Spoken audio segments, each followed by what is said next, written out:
If you're looking for a holiday main dish that looks as good as it tastes, look no further. Today, Howard shows us a beef dish that's both fancy looking and mouth-watering good. We're making a slow roasted beef tenderloin in the Mr. Food Test Kitchen.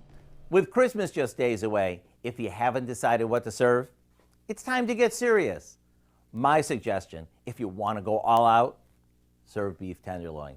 It's easy, it'll melt in your mouth, and it goes with anything from your favorite potato casserole to an oversized pan of lasagna. This is a whole beef tenderloin. You can buy it like this, which is considered trimmed. It's a little bit more expensive than buying it untrimmed, but this way, there is no waste.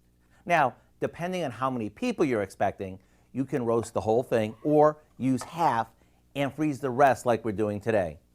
Either way, we season it with some kosher salt, garlic powder, and freshly ground pepper, and sear it in a skillet or a grill pan to seal in the juices before finishing it off in the oven. And while it roasts, we'll whip up a flavor-packed mushroom sauce to serve over it. And when you bring this to the table and ladle on the savory sauce, all eyes will be focused on how juicy it is. As a matter of fact, I can't think of a better Christmas present for your taste buds than this. To get the recipe for our slow roasted beef tenderloin, along with the mushroom sauce, all you have to do is visit our website.